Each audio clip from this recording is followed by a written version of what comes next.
بسم اللہ الرحمن الرحیم۔ سورہ المزمل مکی سورہ مبارکہ ہے۔ تلاوت کے اعتبار سے اس کا نمبر 73 ہے، 73، اور نزول کے اعتبار سے اس کا نمبر 3 ہے۔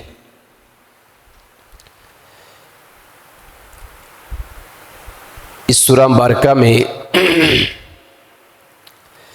نبی کریم صلی اللہ علیہ وآلہ وسلم سے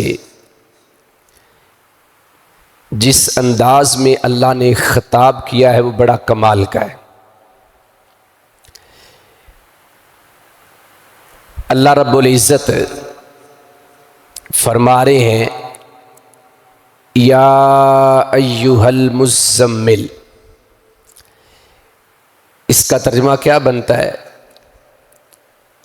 اے کپڑے میں لپٹنے والے، اے کپڑے میں لپٹنے والے، یعنی جب بندہ کوئی کپڑا اپنے اوپر لے کر یا لپیٹ کر لیٹا ہوتا ہے یا بیٹھا ہوتا ہے تو اس انداز کو کہا گیا ہے، اے کپڑے میں لپٹنے والے۔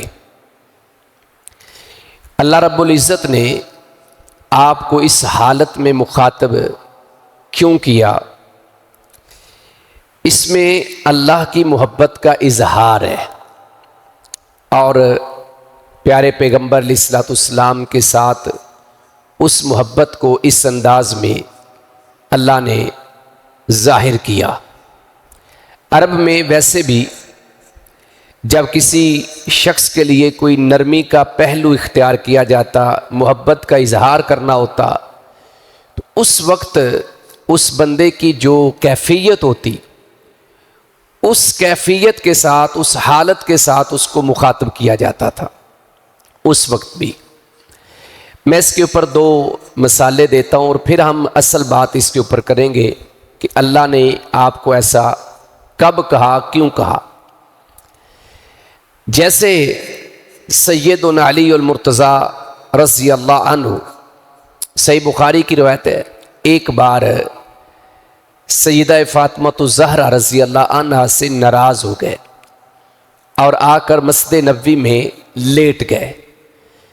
جب رسول اللہ صلی اللہ علیہ وآلہ وسلم کو اس بات کی اطلاع ہوئی تو آپ بھی ان کو تلاش کرتے کرتے مسجد نبوی میں پہنچے تو دیکھا کہ حضرت علی المرتضیٰ رضی اللہ عنہ زمین پر لیٹے ہوئے، کچی مسجد تھی اس وقت، تو آپ کی کمر پر مٹی لگی ہوئی تھی۔ تو آپ علیہ الصلوۃ والسلام نے فرمایا قم ابا تراب، قم ابا تراب۔ آپ اپنے ہاتھ سے سیدنا علی المرتضیٰ رضی اللہ عنہ کی کمر سے مٹی کو جھاڑ رہے ہیں، صاف کر رہے ہیں، اور ساتھ کیا کہہ رہے ہیں؟ اے ابو تراب کھڑے ہو جائیں۔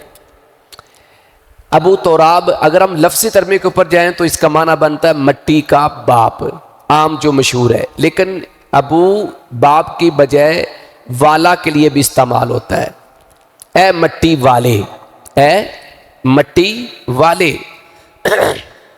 بعد میں یہ کنیت ان کی اتنی مشہور ہوئی اور خود حضرت علی رضی اللہ عنہ پسند کرتے تھے کہ مجھے لوگ ابو تراب کہیں، حالانکہ ان کی جو پہلی کنیت تھی وہ ابو الحسن تھی، سیدنا حسن بن علی رضی اللہ عنہ کے نام سے، یعنی پہلے بیٹے کے نام سے تھی، لیکن آپ پسند کرتے تھے کہ مجھے لوگ ابو تراب کہیں۔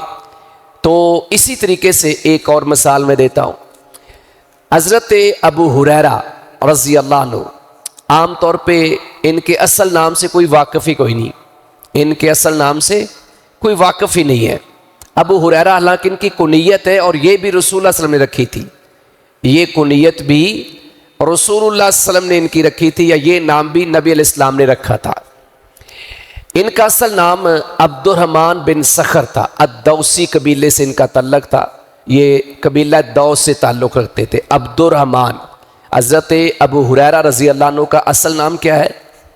حضرت عبد الرحمن بن سخر رضی اللہ عنہ، تو یہ بلیوں سے بڑی محبت کرتے تھے، یعنی بلیوں کے بچوں کو اٹھا لینا، بلیوں کو اٹھا کے پھرتے رہنا، زیادہ مسجد نبوی میں یہ ٹائم گزارتے تھے۔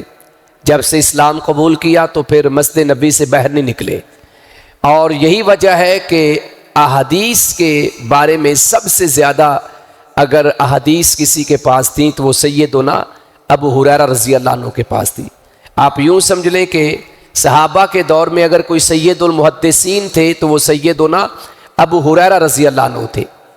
تو حضرت ابو ہریرہ رضی اللہ عنہ کی کنیت اتنی مشہور ہوئی، آپ نے ایک دن پیار سے کہہ دیا یا ابا ہر ان کہتے ہیں بلے کو، تو اس سے آپ کا نام مشہور ہو گیا ابو ہریرہ۔ تو اب تقریباً چند لوگوں کو پتا ہوتا ہے کہ ان کا اصل نام یہ ہے، باقی سب کو پتا ہے کہ ابو ہریرہ ہی ہے رضی اللہ عنہ۔ تو میں نے جو بات کی تھی کہ یہ عرب میں ایک سلسلہ چلتا تھا، ایک روایت کہہ لیں کہ کسی سے محبت اور پیار میں اس کو اسی حالت میں دیکھو اور پکار دو تو یہ ایک محبت کی علامت ہوتی تھی، یہ نفرت نہیں تھی بلکہ محبت کی علامت تھی۔ یہاں پر اللہ تبارک و تعالیٰ نے جو پیارے پیغمبر علیہ الصلوۃ والسلام کو مخاطب کیا کہ اے کپڑے میں لپٹنے والے، تو اہل علم نے لکھا ہے کہ یہ ایک لطف و کرم اور اللہ کی محبت کا اظہار تھا کہ اللہ نے اپنے پیغمبر علیہ الصلوۃ والسلام کو اسی حالت میں مخاطب کیا جس میں آپ موجود تھے۔ اب آپ کپڑا کیوں لپیٹے ہوئے تھے یا کپڑے میں کیوں لپٹے ہوئے تھے، اب ہم نے اس کے اوپر بات کرنی ہے۔ یہ تیسری سورہ مبارکہ ہے۔ پہلی سورہ مبارکہ جو ہے وہ سورۃ العلق ہے، اقرا بسم ربک الذی خلق۔ یہ سورہ مبارکہ کی کچھ آیات نازل ہوئی، پہلی وحی جس کو ہم کہتے ہیں۔ اب پہلی وحی جب نازل ہوئی تو مشہور حدیث آپ نے سنی ہوئی ہے جو صحیح البخاری کی روایت ہے، جو صحیح البخاری کی حدیث ہے، جو حضرت عائشہ رضی اللہ عنہا سے مروی ہے کہ جب آپ سے سید الملائکہ حضرت جبریل الامین علیہ الصلوۃ والسلام مخاطب ہوتے ہیں اور آپ کو ایک بار کہا اقرا، آپ نے کہا ما انا بقارئ، پھر کہا، انہوں نے پھر وہی جواب دیا، پھر جب تیسری بار کہا تو وہی جواب آیا، تو انہوں نے آپ کو پکڑ کے دبایا، ایک بار بھی، دوسری بار بھی، اور تیسری بار پکڑ کے جب دبایا اور ساتھ کہا کہ اقرا بسم ربک الذی خلق، تو آپ نے ساتھ ساتھ پڑھنا شروع کر دیا۔ اب پڑھ تو لیا، لیکن جب آپ غار حرا سے واپس پلٹے تو آپ پر ایک رعب طاری تھا۔ صاف ظاہر ہے کہ پہلی بار ایک ایسی مخلوق کو دیکھنا، ایسی مخلوق کو جو پہلے کبھی دیکھی نہیں گئی اور ہو بھی انسانوں کے علاوہ، تو نبی الاسلام پر ایک رعب تھا۔ حضرت جبریل علیہ السلام پہلی باری اپنی اصلی حالت میں آئے تھے، اصلی شکل میں آئے تھے۔ نبی علیہ السلام نے حضرت جبریل علیہ السلام کو اصلی شکل میں صرف 3 دفعہ دیکھا ہے، 2 دفعہ دنیا میں اور 1 دفعہ معراج کی رات۔ باقی جب بھی حضرت جبریل علیہ السلام آتے تھے تو وہ انسانی شکل میں آتے تھے، انسانی شکل میں۔ اکثر حضرت دہیہ کلبی رضی اللہ عنہ، یہ صحابی رسول تھے، ان کی شکل میں آیا کرتے تھے۔ بہرحال آپ کے اوپر جو وہ رعب طاری تھا، آپ گھر پہنچے اور آپ نے حضرت خدیجہ الکبریٰ رضی اللہ عنہ سے کہا کہ زملونی زملونی زملونی، میرے اوپر کپڑا اڑا دو، یعنی کپڑا ڈال دو۔ زملونی اسی سے یہ مزمل، کپڑا اوڑھنے والا، کپڑے میں لپٹنے والا۔ تو آپ اس خوف سے نکل نہیں رہے تھے، اس خوف سے نکل نہیں رہے تھے، تو اکثر آپ کپڑا لے کے لیٹتے تھے۔ اچھا، اس میں ایک حکمت ہے، جو پرانے بابے بیٹھے ہیں یہاں بزرگ، تھوڑے سے ان کو پتہ ہے، دیہاتی ماحول کو جانتے ہیں۔ تو بچے نے کسی کتے سے یا بلی سے ڈر جانا نا، تو ماں فوراً اس کو گود میں لے کے اوپر کپڑا ڈال دیتی تھی، یعنی اپنا دوپٹہ اس کے اوپر کر دیتی ہے اور اس کو کہتی کہ بھائی اب کتا بلی، کیونکہ آنکھوں کے آگے سے وہ چیز اوجھل ہو جاتی ہے تو بچہ ریلیکس ہو جاتا ہے کہ شاید وہ کتا بلی چاہے پاس ہی بیٹھا ہو، لیکن اس کے ذہن میں ہوتا ہے، ایک سائیکی ہے کہ شاید چلا گیا ہے۔ تو نبی کریم صلی اللہ علیہ وسلم کے اوپر بھی یہی ایک کیفیت تھی کہ آپ کپڑا لے لیتے تو وہ ایک خوف جو ہے نا وہ ختم ہو جاتا، تو اکثر آپ کپڑا اپنے اوپر لے لیتے۔ جب آپ کپڑا لینا شروع ہوئے پھر درمیان میں وہی تھوڑی سی بند بھی ہوئی کچھ دنوں کے لیے، تو صحیح بخاری کی ہی روایت ہے جو حضرت جابر بن عبداللہ رضی اللہ عنہ سے مروی ہے کہ ایک دن آپ فرماتے ہیں کہ میں جا رہا تھا، یعنی غار حرا کی طرف کہہ لیں یا ایک کھلے علاقے کے اندر، تو اچانک میں نے اسی فرشتے کو پھر دیکھا، یعنی حضرت جبریل علیہ السلام کو، جو زمین اور آسمان کے درمیان ایک کرسی پر بیٹھے ہوئے تھے، زمین اور آسمان کے درمیان ایک کرسی پر تھے، اور جو ہی میری نظر پڑی نا، میں نے ایسے نظر کو اٹھایا، میری نظر پڑی تو میرے اوپر خوف طاری ہو گیا، اور میں فوراً گھر واپس آیا اور پھر آ کے میں نے کہا کہ میرے اوپر کپڑا اڑا دو۔ یہ جو سورہ المدثر اگلی سورہ بارکہ آنے والی ہے، اس میں یہ دوسری وحی ہے، یہ بھی یاد رکھنا ہے، یہ تیسری سورہ مبارکہ ہے اور وہ دوسری سورہ مبارکہ نزول کے اعتبار سے ترتیب، یعنی سورہ علق کے بعد دوسرے نمبر پر سورہ المدثر نازل ہوئی ہے۔ تو آپ نے پھر آ کے کہا کہ میرے اوپر کپڑا ڈال دو، تو آپ نے کپڑا لیا ہوا تھا، تو اسی حالت میں اللہ تعالیٰ نے جبریل علیہ السلام کو بھیجا اور وہی نازل کی، اور اس کے الفاظ کیا ہیں؟ یا ایھا المدثر۔ مدثر اصل میں کمبل کو کہتے ہیں، اے کمبل میں لپٹنے والے۔ مزمل اور مدثر میں یہ فرق رکھنا ہے، یعنی اس کا معنی عام کپڑا ہے اور اس کا معنی کمبل ہے، یعنی بھاری چادر کو بھی کمبل کہا جاتا ہے۔ تو وہاں اللہ تعالیٰ نے کہا کہ اے کمبل میں لپٹنے والے یا اے کمبل کو اوڑھنے والے، اور پھر آگے ساری بات کی۔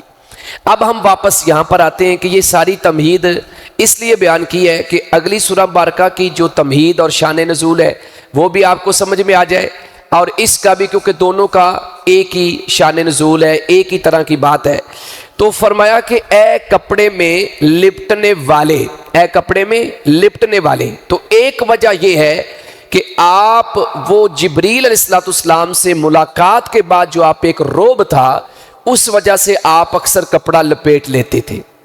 دوسرا قول یہ ہے کہ نبی کریم صلی اللہ علیہ وآلہ وسلم جو ہے وہ کافی پریشان رہتے تھے، تو اس لیے ہر وقت آپ لیٹے رہتے تھے پہلی وحی کے بعد۔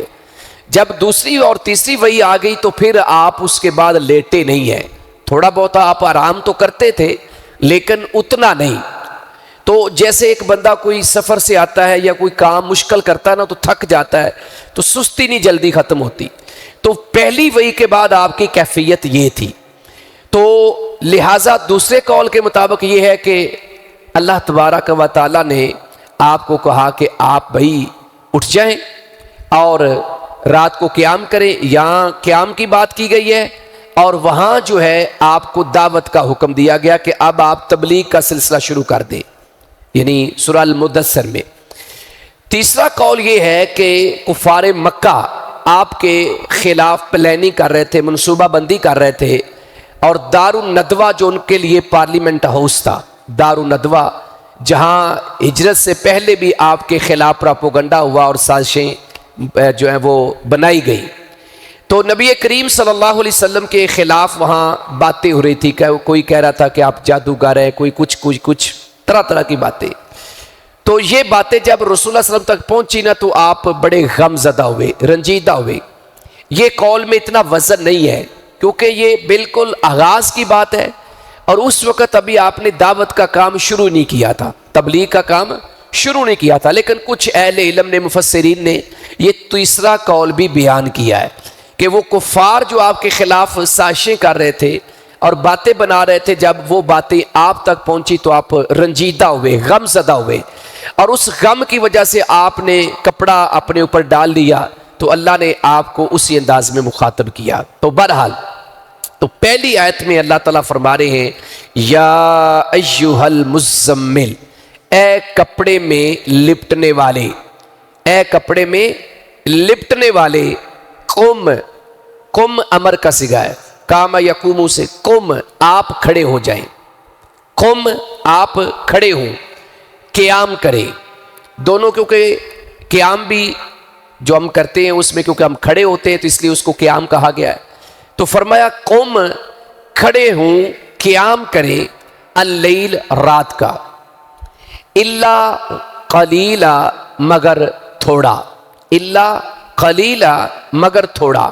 اس مگر تھوڑے سے مراد یہ نہیں ہے کہ قیام تھوڑا کرنا ہے، یعنی قیام زیادہ کرنا ہے شروع کی بات ہے، قیام زیادہ کرنا ہے اور تھوڑی دیر قیام نہ کرے، یعنی تھوڑی دیر آپ آرام کر لیں، تھوڑی دیر کیا کر لیں؟ آرام کر لیں. قم یعنی آپ کھڑے ہو جائیں، قیام کریں. اور اللیل کا معنی رات ہے. الا استثناء آ گیا، الا قلیلا مگر بہت تھوڑا، یعنی آرام کے لیے آپ نے تھوڑا ٹائم نکالنا. شروع کی بات ہے، بعد میں اس میں کی تھوڑی سی تخفیف پیدا کر دی گئی جو آگے آیات آ رہی ہیں. تو یہ ایک تیاری تھی جس کی وجوہات ساری اگلی آیات میں آئیں گی کہ تہجد پڑھنے کے فوائد کیا ہیں، آپ علیہ الصلوۃ والسلام کو تہجد کے لیے کیوں کہا گیا، قیام اللیل کا کیوں کہا گیا، کیا اس کے پیچھے لاجک تھی، اس لاجک کو، اس فلسفے کو بھی اللہ نے بیان کیا ہے. تو یہاں چونکہ تمہیدی باتیں کچھ زیادہ تھی تو انہی کے اوپر ہم آج بات کو ختم کریں گے. کل انشاءاللہ قیام اللیل کی جو فضیلت اہمیت ہے اور جو اللہ تعالیٰ نے پیارے پیغمبر علیہ الصلوۃ والسلام کو قیام کے لیے کہا ہے، اس کی حکمت کیا تھی، لاجک کیا تھی، اس کے اوپر ہم انشاءاللہ کل تفصیل سے بات کریں گے. تو ان دونوں آیات کے ترجمے کو اپنے ذہن میں رکھنا ہے. پہلی آیت کیا ہے کہ اے کپڑے میں لپٹنے والے، اے کپڑے میں لپٹنے والے رات کو کھڑے رہیں یا رات کو قیام کریں مگر بہت تھوڑا، مگر بہت تھوڑا یا تھوڑا. لیکن اس کا مطلب یہ نہیں قیام تھوڑا، اس سے مراد ہے رات کیونکہ سونے کے لیے تو تھوڑی دیر آپ سو بھی لیں، تھوڑی رات کیا کر لیں؟ سو لیں. اور نبی کریم صلی اللہ علیہ وآلہ وسلم سے سوائے رمضان کی آخری راتوں کے پوری رات کا قیام ثابت نہیں ہے، سوائے رمضان کی آخری راتوں کے. یہ بھی یاد رکھنا، یعنی آخری عشرے کے، آپ آخری عشرے میں 10 کی 10 راتیں بیدار رہتے تھے، نہیں سوتے تھے، بالکل نہیں سوتے تھے. لیکن باقی جو سال کے ایام تھے اس میں آپ قیام کرتے تھے، گو کہ آپ کا قیام بہت لمبا ہوتا تھا. سوتے ضرور تھے چاہے وہ تھوڑا ہی سوتے تھے. تو یہاں بھی بات یہی ہے کہ قیام ذرا زیادہ کرنا ہے اور تھوڑا اپنے سونا بھی ہے. اللہ سے دعا ہے کہ اللہ ہمیں کتاب و سنت کی سمجھ نصیب فرمائے اور کتاب و سنت پر عمل کی توفیق عطا فرمائے. وما علیہ الا البلاغ المبین.